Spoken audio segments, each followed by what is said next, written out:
Hello दोस्तों, नमस्कार। मैं प्रतिभा पांडे स्वागत करती हूँ आपके अपने यूट्यूब चैनल स्टोरी जोन प्रतिभा में।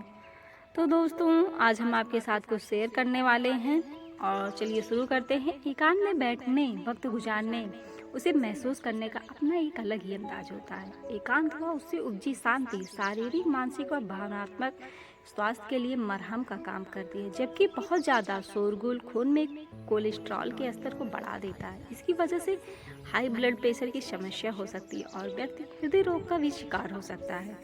यदि हम एकांत का लाभ उठाने की सही तकनीक जान ले तो शोर के कारण होने वाले नुकसानों को कम किया जा सकता है। अक्सर एकांत से लोग डरने की शिकायत करते हैं। वे एकांत होने पर सन्नाटे की स्थिति में आने के कारण घबरा जाते हैं। इसलिए सन्नाटे से बाहर आकर एकांत में सामने की कोशिश करनी चाहिए। उसे डरना या घबराना नहीं चाहिए, बल्कि हर क्षण में एकांत तलाशने की काबिलियत खुद में पैदा करनी चाहिए। तो मित्रों, एकदम संभव है कि हम शोरगुल के बीच एकांत को महसूस कर सकते हैं। एकांत की सबसे ज़्यादा ज़रूरत सुबह सुबह होती है, क्योंकि उसके बाद कोलेस्ट्रॉल की मात्रा बढ़ने लगती है।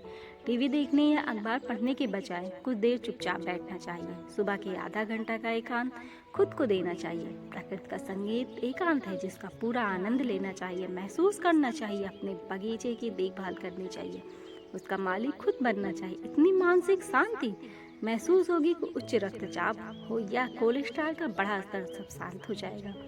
बागवानी के फायदे हैं। एक तो यह है कि बागवानी हमको प्रकृति के निकट रखती है, और जब हम प्रकृति के निकट होते हैं तो वह क्षण एकांत में बिताने का समय होता है। इससे तनाव व मानसिक दबाव का स्तर तो कम होता है। इसलिए आंखें मूंद कर जो अच्छा लगे इस बारे में मन ही मन सोचना चाहिए। दिन भर के कामों पर मनन करना चाहिए।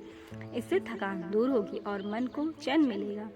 तो दोस्तों, मोबाइल फ़ोन, इंटरनेट की घंटियों से सारा माहौल गुंजियामान रहता है। इस तरह की आवाज़ें शोर का रूप धारण कर लेती हैं। इसलिए कोशिश करनी चाहिए कि कभी कभार जब सोने जा रहे हों या शांति से बैठे हों तो ऐसे समय में कुछ देर के लिए ऐसे उपकरणों को बंद करके कुछ घंटे एकदम शांतिपूर्ण अलग अंदाज में बिताना चाहिए। जिंदगी आजकल इतनी तनावपूर्ण और व्यस्त हो गई है कि लोगों की सोने जागने का वक्त ही बदल गया है। परिणाम स्वरूप अनिद्रा, अवसाद और तनाव की स्थिति बनती जा रही है। देर रात तक जगना और सुबह देर से जगना, इससे जीवन और स्वास्थ्य दोनों का संतुलन बिगड़ता है। जरूरी है कि 10 या 10:30 बजे रात तक तो सो जाएं और सुबह 6 बजे तक उठें। यह समय हमारी शरीर का भी हो सकता है और एकांत का भी हो। जरूरी है कि ऐसे समय काम का, दफ्तर का अथवा घर की किसी भी मुसीबत का विचार मस्तिष्क में नहीं होना चाहिए। अगर सैर पर नहीं जाना चाहते हैं तो अपने बगीचे की देखभाल करते हुए भी हम एकांत का लाभ उठा सकते हैं। इतना सा प्रयास हमारा मन, मस्तिष्क और स्वास्थ्य सुरक्षित रहेगा। शारीरिक स्वास्थ्य के लिए भोजन की सात्विकता पर ध्यान देना चाहिए। ठीक इसी तरह भारतीय स्वास्थ्य के लिए स्वाध्याय एवं मानसिक संगीत की भी जरूरत होती है। इससे एकांत का आनंद और बढ़ जाता है। दोस्तों, इसीलिए इसी से संबंधित एक कहानी हम आपके समक्ष लेके आए हैं। अगर अच्छी लगी तो कमेंट में जरूर बताइएगा। एक राज्य में एक राजा अपनी न्यायप्रियता के लिए विख्यात था।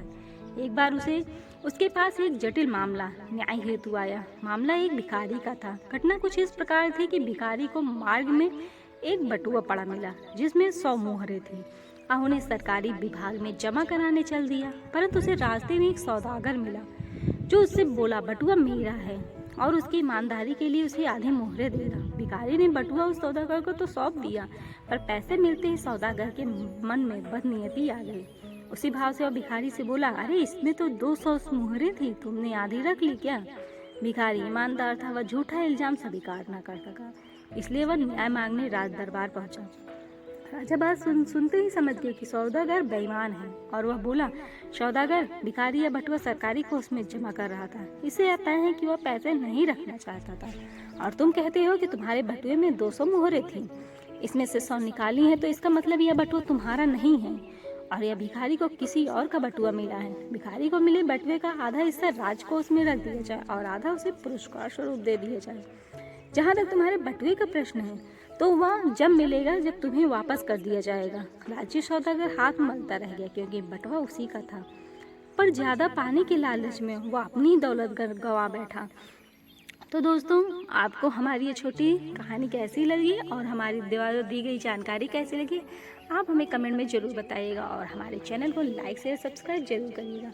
और हाँ दोस्तों, लास्ट में बेल आइकन दबाना बिल्कुल मत भूलिएगा, जिससे आपके पास हम इस तरह की जानकारी भेजते रहें और आपके कमेंट के द्वारा हमें प्रोत्साहन मिलता रहे और हम आपके लिए ऐसी ऐसी छोटी मोटी कहानियाँ बनाते रहें। धन्यवाद दोस्तों।